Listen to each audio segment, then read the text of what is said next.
Sholat ada berapa Bapak dan Ibu? Berapa Pak? Nah, rukun sholat ada 13 ya. Cuman sebagian kalangan ulama ada yang bilang 17, ada yang bilang 21. Tapi saya akan bahas itu. Saya akan bahas satu rukun sholat yang sering orang lupa. Bapak Ibu pernah mendengar salah satu rukun sholat namanya tumaninah. Pernah mendengar ya ini ya? Apa itu tumaninah? Berhenti sejenak, ya. Baik, sekarang saya mau nanya, fungsinya untuk apa? Halo, Pak. Sama, tenang aja. Kan selama ini Bapak Ibu namanya rukun sholat itu kan yang wajib kita kerjakannya Pak, harus dikerjakan. Kalau tidak dikerjakan berarti kita tidak sah di dalam menjalani sholat. Berarti 13 ini harusnya Bapak Ibu kuasai tidak logikanya? Harusnya dikuasai. Nah, salah satu rukun sholat Bapak Ibu pasti pernah mendengar namanya tumaninah. Dan ternyata kasusnya Bapak Ibu tuh hanya biasanya sebagian umum, tapi insya Allah di sini hafal lah. Sebagian umum tuh cuman ya pokoknya tumaninah berhenti sejenak. Loh iya, cuman pertanyaannya fungsinya untuk apa? Nah, ini yang terjadi Bapak dan Ibu. Ya, tumaninah itu artinya memang berhenti sejenak. Tapi kita yang lebih penting adalah bagaimana aplikasi ketika sholat supaya kita termasuk orang-orang yang menjalankan tumaninah. Fungsi tumaninah itu dua Bapak Ibu. Saya jelaskan ya. Karena sholat ini terdiri dari gerakan dan ucapan, berarti harus ada tumaninah gerakan dan harus ada tumaninah ucapan. Dan ini vital. Ini yang akan mengontrol Bapak Ibu fokus dan tidak itu tergantung dari tumaninah di dalam sholat. Jelas Bapak dan Ibu? Nah, sekarang saya kupas ya. Satu tumaninah gerakan, satu tumaninah ucapan. Apa itu tumaninah gerakan? Berarti berhenti sejenak di antara dua gerakan. Apa itu tumaninah ucapan? Berhenti sejenak di antara dua ayat atau dua ucapan. Dan ternyata dua-duanya itu berbeda fungsinya ya. Baik, saya praktekkan sekarang. Tumaninah gerakan ya. Nah, di sini aja lah ya. Oke, enggak, ini kan saya harus bergerak Pak, agak susah. Baik ya, tes nggak apa-apa di sini dulu aja ya. Ini nanti buat saya jalan-jalan. Baik ya, saya praktekkan ya Bapak Ibu ya. Jadi saya akan praktekkan tumaninah gerakan, berhenti sejenak di antara dua gerakan. Baik, makasih Pak. Baik ya, tes. Oke, yang lain semua kelihatannya Bapak dan Ibu ya. Jadi namanya tumaninah gerakan adalah berhenti sejenak di antara dua gerakan. Berarti kalau saya mau sholat dari sini menuju sini, berarti harus ada berhentinya. Ya, jelas ya Bapak Ibu ya. Nah, biasanya orang sholat secara umum seperti ini. Allahu Akbar. Ada yang langsung ya Pak ya, tapi ada yang berhenti kan itu ya. Kalau misalnya Bapak Ibu sholatnya Allahu Akbar ya, Allahu Akbar, ada tumaninah tidak? Tidak ada ya. Padahal tadi kata kuncinya adalah berhenti sejenak di antara.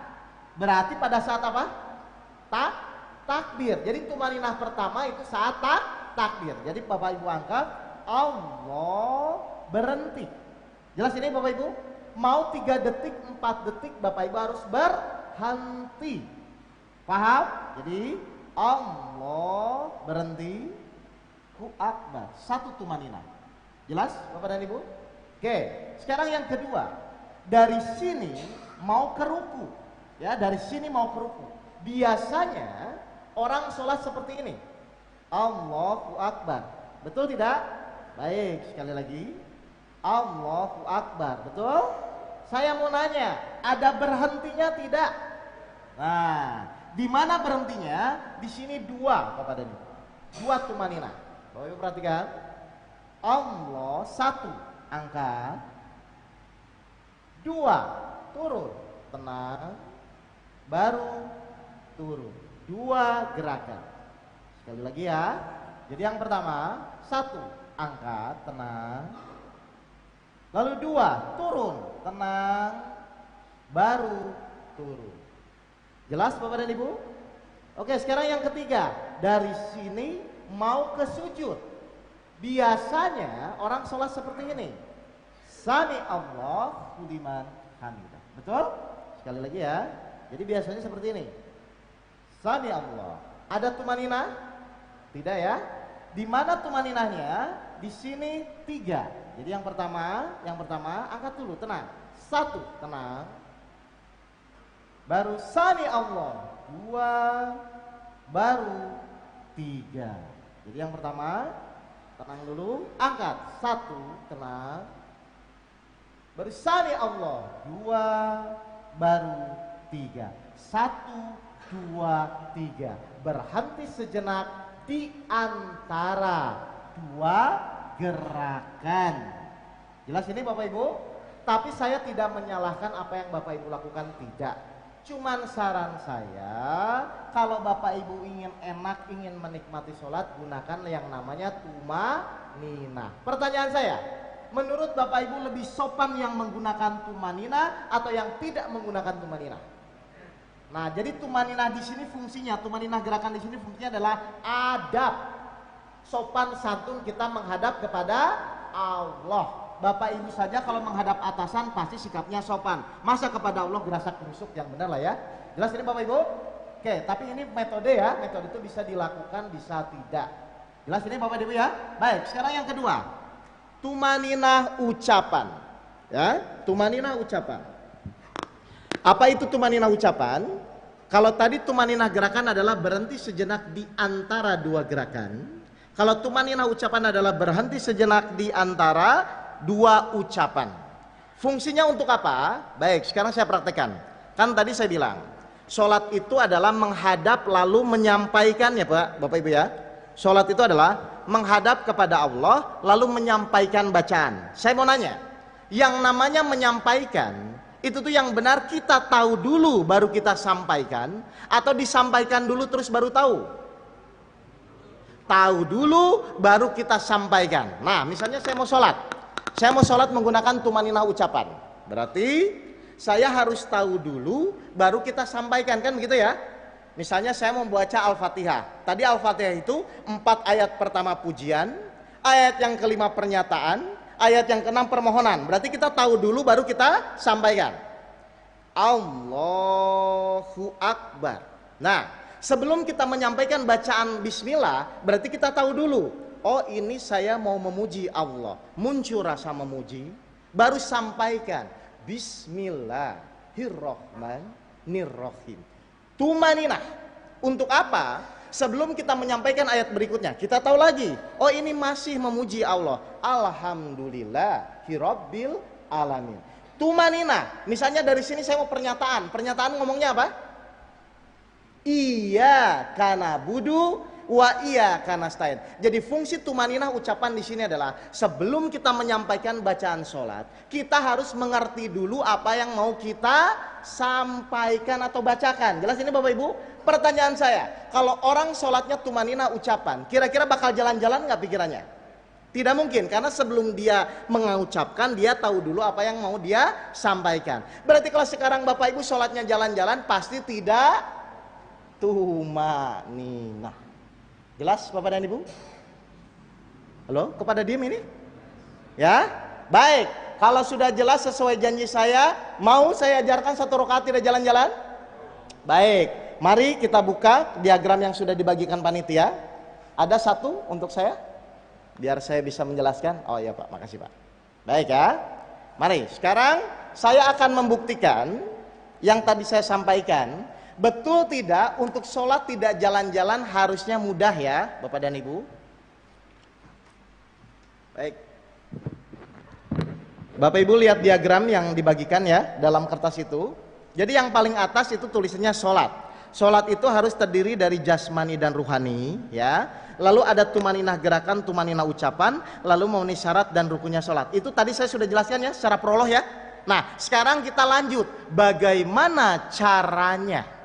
Ya, karena kalau Bapak Ibu hanya konsep saja tidak diajarkan caranya nanti percuma, nanti pulang lupa lagi ya. Sekarang saya ajarkan caranya. Siap? Bapak Ibu lihat nomor 1 sampai nomor 7. Itu dibagi 2 tahap nanti.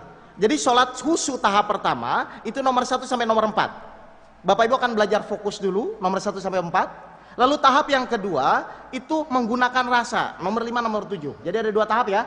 Oke, sekarang kita akan bahas bagaimana supaya fokus dulu di dalam sholat ya. Nomor 1, sholat itu harus bersuara, tidak boleh dalam hati. Hati-hati ya. Jadi Bapak Ibu bagi yang masih sholat dalam hati jangan ya. Apa dasarnya? Saya pakai Al-Quran saja. Dasarnya adalah Al-Quran surat Al-Isra ayat 110. Saya baca artinya di tengah saja. Dan janganlah kamu mengeraskan suaramu dalam sholatmu, dan jangan pula merendahkannya. Ambillah jalan tengah di antara kedua itu.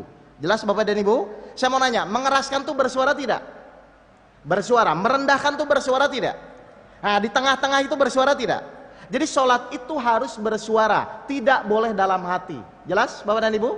Oke, sekeras apa suaranya? Dijawab di surat Ar-A'raf ayat 55. Berdoalah kepada Tuhanmu dengan berendah diri dan suara yang lembut. Jadi cukup terdengar di telinga masing-masing, atau bahasa umumnya disirkan. Jelas ya Bapak Ibu ya? Jadi kasus untuk sholat itu harus bersuara. Jelas ini untuk nomor 1? Oke ya? Jadi harus bersuara tapi cukup terdengar di telinga masing-masing atau disirkan. Ini untuk sholat kondisi sendiri. Kalau berjamaah mendengarkan imam. Paham Bapak Ibu semua? Oke, berarti tidak boleh dalam hati ya. Baik, yang kedua. Nomor 2, tidak boleh menggunakan nafsu. Karena memang yang nanti ditanya adalah ruhani kita kan? Baik. Terus apa cirinya sih Pak saya sholat menggunakan nafsu? Lihat di bawahnya, yaitu sifat nafsu itu apa biasanya? Tergesa-gesa. Saya mau nanya, Bapak Ibu kalau duduk di antara 2 sujud, baca Rabbik Firli sampai Wafu'ani, biasanya bagaimana? Coba Rabbik Firli. Ayo gimana jujur? Rabbik Firli warahmani gitu kan? Nah, itu kira-kira pakai nafsu pakai ruhani? Pasti jalan-jalan. Kasihan kan Pak? Selama ini di dunia kita sholat tergesa-gesa, pakai nafsu, meninggal ditanya ruhani kita.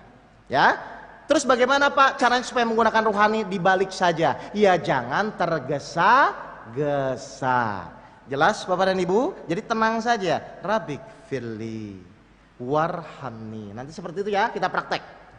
Baik, sekarang nomor 3. Anggota tubuh sebagai saksi. Ya. Nomor 3 surat An-Nur 24. Jadi nanti ruhani menjadi terdakwa, jasmani kita menjadi saksi Pak. Jelas ini Pak? Baik, saya mau nanya, mata itu digunakan untuk apa? Melihat.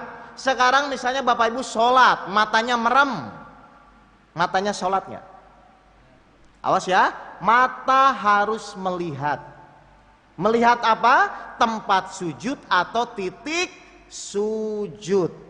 Makanya nanti pas kita praktek, tolong Bapak Ibu HP-nya dibalik saja, kan ada titik kamera ya. Itu nanti buat praktek melihat titik sujud ya Pak ya. Jadi ini kertasnya dibalik, simpan HP-nya di sini, lihat titik sujud. Nanti kita praktek soalnya. Kan saya mau buktikan Bapak Ibu insya Allah tidak jalan-jalan. Jadi kita langsung praktek nanti. Jelas nomor 3, jadi tidak boleh merem ya Bapak dan Ibu ya. Mata melihat titik sujud atau tempat sujud. Wah, sudah waktunya ya. Lanjut aja? Oke. Bagi yang mau sholat, sholat aja nggak apa-apa. Oke ya. Sekarang nomor terakhir, nomor 4 di tahap pertama. Nih, harus dalam keadaan sadar. Tadi saya sudah sempatkan ya, surat Al-Maun ayat 4 dan 5, celakalah bagi orang yang sholat, yaitu orang yang lalai dalam sholat. Nah, sekarang saya jelaskan kenapa selama ini ibu bapak tuh sholatnya jalan-jalan. Begini ceritanya ya. Saya menjelaskan dulu biar Bapak Ibu tahu. Saya bertahun-tahun jalan-jalan Pak. Kenapa? Ini gara-garanya tuh gini ya. Anggaplah misalnya saya mau sholat ya, saya mau sholat. Ini saya balik dulu ya, ini kan kosong. Nah, misalnya titik sujudnya saya titik kamera ini ya, titik sujud titik kamera ini. Oke, kan tadi mata harus melihat titik sujud ya. Baik. Berarti sekarang apa yang sekarang saya lihat Bapak Ibu fokusnya? Titik sujud. Nah, ini saya akan menjelaskan kenapa selama ini Bapak Ibu sholatnya jalan-jalan. Begini ceritanya. Saya kalau sadar berarti apa yang saya lihat dengan apa yang saya pikirkan sama ya. Jadi kalau mata saya melihat titik sujud, pikiran pun memikirkan titik sujud. Paham ya? Oke, saya sholat misalnya. Allahu Akbar. Bismillahirrahmanirrahim. Mata saya masih sadar melihat titik sujud. Pikiran saya masih sadar. Alhamdulillah, pikiran saya, mata saya masih melihat. Nah, pas Ar-Rahman, tiba-tiba pikiran saya ke mall. Oke. Nah, di mall terus melihat sepatu. Berarti sekarang apa yang saya pikirkan? Sepatu, berarti apa yang sekarang saya lihat? Sepatu.